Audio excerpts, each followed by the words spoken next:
రూపాయలకి ఏమొస్తుందమ్మా? రూపాయలతో శాస్త్రీ బాంబ్ కొత్త ప్యాక్ వస్తుంది. జలుబు, తలనొప్పి, ఒళ్ళనొప్పులు అన్నిటికీ రిలీఫ్ ఇస్తుంది. నల్లమల అభయారణ్యంలో రోజు రోజుకి పులుల సంఖ్య గణనీయంగా పెరిగిపోతుంది. దాదాపుగా 24 గంటల వ్యవధిలోనే 3 పులులు పర్యాటకులకు అదేవిధంగా అక్కడ పనిచేసేటటువంటి కొంతమంది వ్యక్తులకు దర్శనమిచ్చినటువంటి పరిస్థితి. నాగర్ కర్నూల్ జిల్లాలో ఉన్నటువంటి నల్లమల ఫారెస్ట్లో సఫారీ కార్యక్రమాన్ని అటవీ శాఖ నిర్వహిస్తుంది.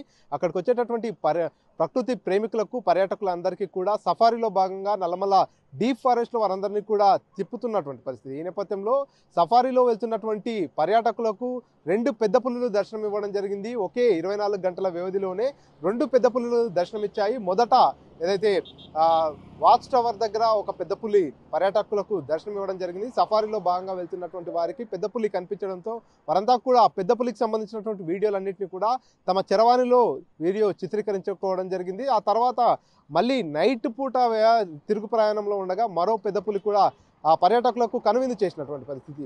2 సార్లు 24 గంటల వ్యవధిలోనే 2 పెద్ద పులులు వేరువేరు పెద్ద పులులు కనిపించినటువంటి నేపథ్యంలో అటు అటవీ శాఖ అధికారులు కావచ్చు, పర్యాటకులంతా కూడా హర్షం వ్యక్తం చేస్తున్నటువంటి పరిస్థితి. ఒక పెద్ద పులి దాదాపుగా ఏదైతే ఫరహాబాద్ సమీపంలో వాచ్ టవర్ దగ్గర కనిపించినటువంటి పెద్ద పులి కావచ్చు, అదేవిధంగా ఫరహాబాద్ గుండం దగ్గర కనిపించినటువంటి మరో పెద్ద పులి కావచ్చు, ఈ 2 పెద్ద పులులు కూడా నల్లమల ఫారెస్ట్లోనే ఏదైతే సఫారీలో భాగంగా పర్యాటకులకు కనువిందు చేసినటువంటి పరిస్థితి. ఈ రెండిట్లో ఒకటి టైగర్ 19గా అటవీ శాఖ అధికారులు అంచనా వేస్తున్నటువంటి పరిస్థితి. మరోపక్క ఏదైతే దోమలపెంట దగ్గర ఎస్ఎల్బీసీ పనులు కొనసాగుతున్నటువంటి నేపథ్యంలో ఆ ఎస్ఎల్బీసీ పనులకు సమీపంలో ఒక చిరుతపులి కూడా అక్కడ పనిచేసేటటువంటి కార్మికులకు కనిపించడం జరిగింది. రాత్రి సమయంలో చిరుతపులి అక్కడ నుంచి వెళ్తున్న విషయాన్ని గమనించారు అక్కడ పనిచేసేటటువంటి కార్మికులు. వారంతా కూడా అటుగా వెళ్తున్నటువంటి చిరుతపులికి సంబంధించినటువంటి వీడియోని కూడా తమ ఫోన్లో చిత్రీకరించినటువంటి పరిస్థితి.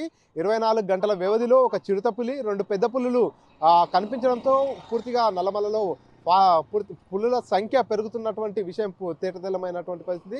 ఒకవైపు పులుల సంఖ్య పెరిగేందుకు అటవీ శాఖ తీసుకుంటున్నటువంటి చర్యలన్నీ కూడా సత్ఫలితాలు ఇస్తున్నాయి. సఫారీ కార్యక్రమంలో భాగంగా వచ్చేటటువంటి పర్యాటకులందరికీ కూడా వరుసగా పెద్ద పులులు దర్శనమిస్తున్నటువంటి నేపథ్యంలో సఫారీ కార్యక్రమానికి లో పాల్గొనేందుకు కూడా పూర్తిగా పర్యాటకులు మరింత ఆసక్తి చూపిస్తున్నటువంటి పరిస్థితి. అటు సఫారీలో పాల్గొనేటటువంటి పర్యాటకులు కావచ్చు, అదేవిధంగా అటవీ శాఖ అధికారులు కూడా పెద్ద పులులు దర్శనమిస్తున్నటువంటి నేపథ్యంలో హర్షం వ్యక్తం చేస్తున్నారు. కెమెరా పర్సన్ నర్సింగ్ రెడ్డితో మణికంఠ RTV, మహబూబ్ నగర్. మరిన్ని వీడియోస్ కోసం ఛానల్ ని సబ్స్క్రైబ్ చేయండి. లేటెస్ట్ అప్డేట్స్ కోసం వాట్సాప్ ఛానల్ ని ఫాలో అవ్వండి. ఆ లింక్ డిస్క్రిప్షన్ లో ఉంది.